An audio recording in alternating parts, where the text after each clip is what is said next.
Indie World, Nindie Direct, randomly timed tweets from Nintendo or indie developers. Do we, as fans of indie games on the Switch, ever have enough to look forward to?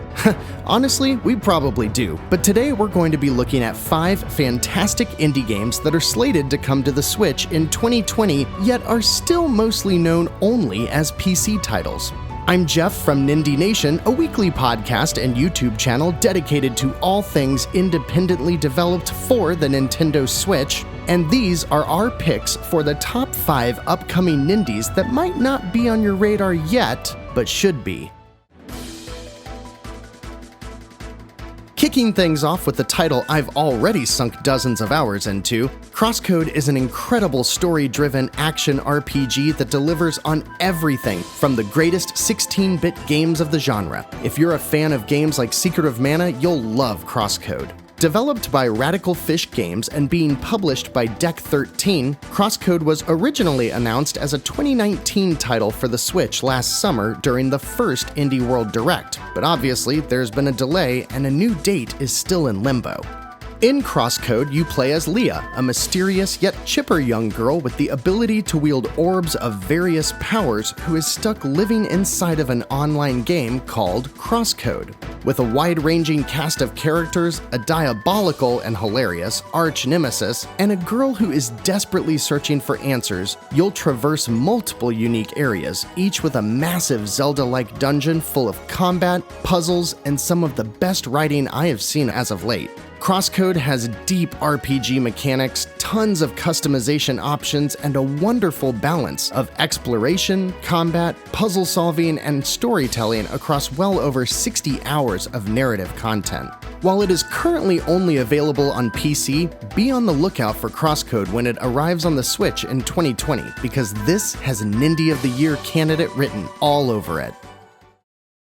The next entry on the list is the only one that we may not actually see make its way to the Switch, but I'm hoping that talking about it here could maybe will it into existence. Ruiner is a twin-stick shooter from late 2017 by Raycon Games. It's developed by Devolver Digital, who have a good track record of bringing oldie but goodie indies over to the Switch. Ruiner is set in a dark cyberpunk world where the playable character is slowly waking up from evil corporate mind control and seeking to take down the bosses that have caused him to do some terrible things. The gameplay is tight and responsive, the weapons pack a variety of punches, and combined with a vast skill tree that can always be respec'd, you can fine-tune the gameplay to whatever suits your playstyle. Ruiner also has an interesting open-ended hub world that allows you to complete side quests to further grind out your character, and there are always opportunities to quickly and easily craft items or dismantle weapons that you don't need so you can power up the ones that you do. Ruiner combines a lot of great elements into a well-polished package that could actually stand out in such a crowded genre on the Switch. I've asked Raycon for a comment, but I haven't heard anything back about a Switch port. However, I will champion their game to the nth degree if they announce a Switch port, or maybe at this point, just a sequel that launches across multiple platforms.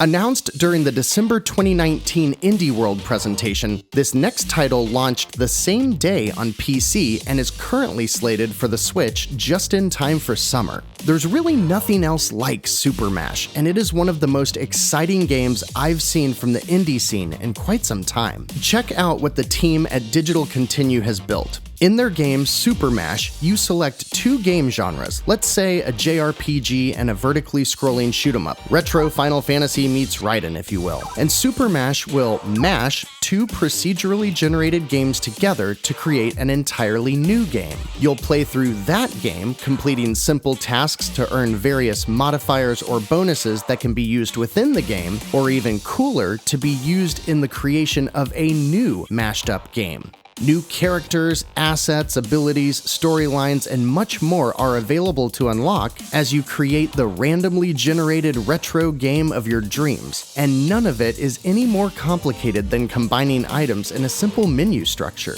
Each game can be created with various lengths or difficulties, so you can blow through a few 5-minute mashes or make an epic multi-hour quest. And they've actually built a silly yet compelling story to wrap it all around. Without spoiling too much, you and your buddies run a video game store and discover an alien game console. And then shenanigans ensue with a funny, laid-back story that unfolds in a surprisingly natural way. To top it all off, every game generates a unique code, just like in Super Mario Maker, that allows you to share your creations with others. On its own, I'm really excited for the idea behind SuperMash, but even more so, I can't wait to see the communities that pop up because of the ability to share creations. And if things stay on track, we should have our hands on SuperMash sooner rather than later. Filed under the "This is almost definitely coming to the Switch but isn't announced yet" category is Ori and the Will of the Wisps by Microsoft developer Moon Studios. The original title, Ori and the Blind Forest, is praised as one of the best modern Metroidvanias and one of the highest rated games on both the Xbox One and the Switch. Telling an emotional story alongside challenging and rewarding gameplay, Ori has you exploring a gorgeous 2D world to unlock various abilities to navigate to the next unexplored area. After Microsoft brought Ori and the Blind Forest to the Switch alongside Cuphead late last year, it quickly became one of the top 20 best-selling games for the Switch in 2019. The sequel, Ori and the Will of the Wisps, was announced in 2017 and is finally launching on March 11th for the Xbox and PC.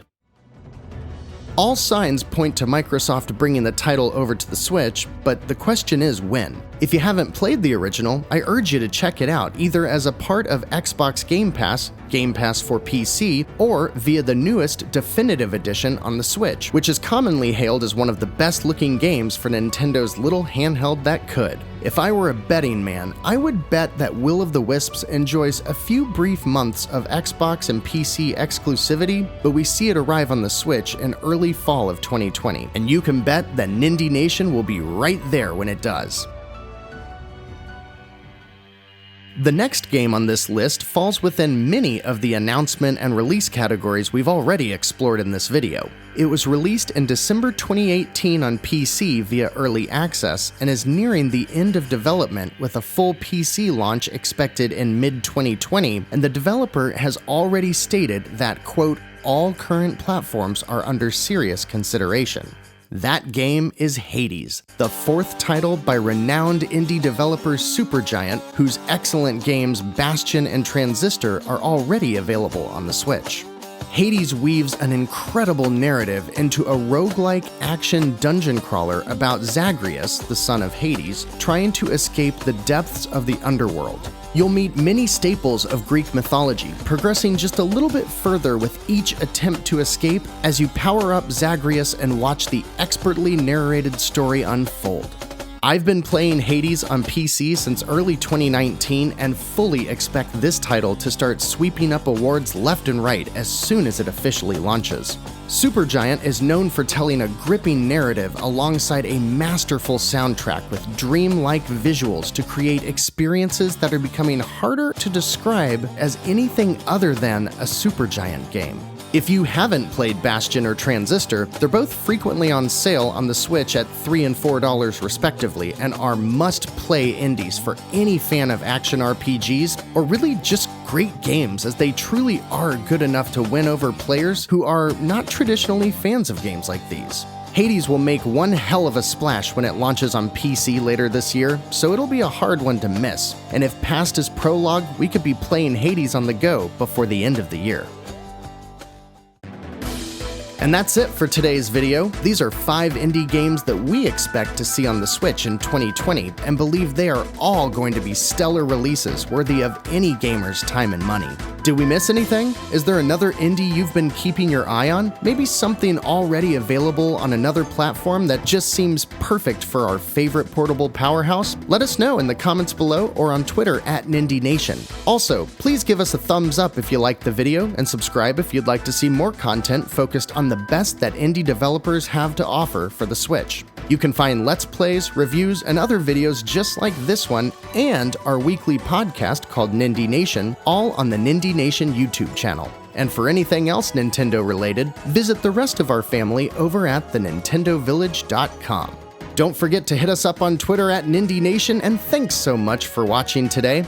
I'm Jeff, and these were 5 games that, come 2020, we're sure will keep your Joy-Cons synced.